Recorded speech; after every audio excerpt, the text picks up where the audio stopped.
Wait, did the Bible really mention light before the sun even existed? What if I told you?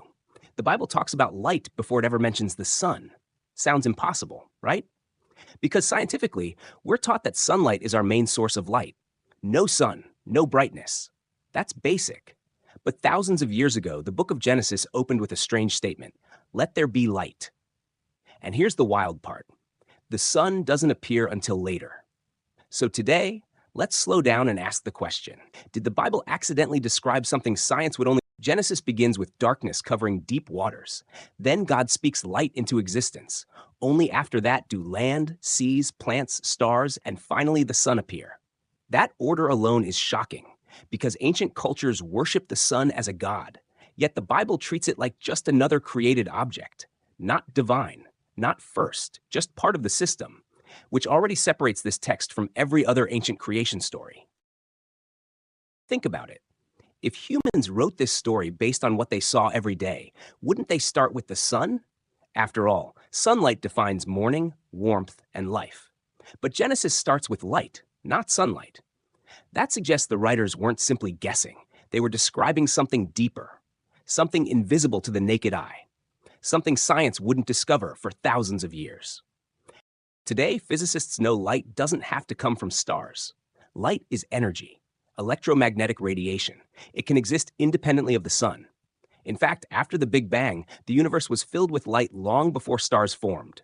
Cosmic background radiation still exists today. So suddenly, let there be light before the sun doesn't sound so strange anymore. Modern cosmology says first came energy and light, then matter formed. Later, stars ignited. Finally, planets developed. Compare that with Genesis: light, separation of waters, land appearing, vegetation, then celestial bodies. Not perfect scientific language, but shockingly similar order, especially for a text written thousands of years before telescopes or equations.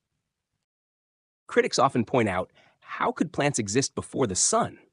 But early Earth likely had diffused light through thick atmospheres. Plus, energy doesn't only come from direct sunlight. Even today, life exists near deep-sea vents without any solar light at all. So once again, Genesis isn't necessarily wrong. It's just describing things in ancient terms. Genesis later introduces the sun as a greater light to govern the day, not as the source of light itself, but as a regulator, a timekeeper, a seasonal marker. That's incredibly precise. The sun controls cycles, days, years, growth patterns. It organizes existing light. It doesn't create it. Here's what makes this even crazier. Every neighboring civilization worshipped the sun: Egypt, Babylon, Assyria. Yet Genesis demotes it. No prayers to Ra, no solar deity, just a created object placed in the sky. That's revolutionary thinking for the ancient world, almost rebellious. So now we're left with a choice. Was this lucky guessing, poetic metaphor, or something more? Because statistically, ancient writers getting this order right by accident is extremely unlikely, especially when everyone else got it wrong. Genesis stands alone. Today, scientists talk about primordial light, radiation-filled early space, energy existing before stars. Exactly what Genesis hints at. Not with equations, not with charts, but with simple words: let there be light. Sometimes truth doesn't need complicated language. This isn't about proving religion with science. It's about asking deeper questions. How did ancient people write something that aligns so closely with modern discoveries? Where did this perspective come from? And what else might be hidden in these ancient pages? So, did the Bible describe light before the sun? Yes, and modern science now agrees that light existed before stars ever formed. Coincidence? Maybe. But it's definitely thought-provoking. If you enjoyed this kind of deep trivia, don't forget to like, subscribe, and share.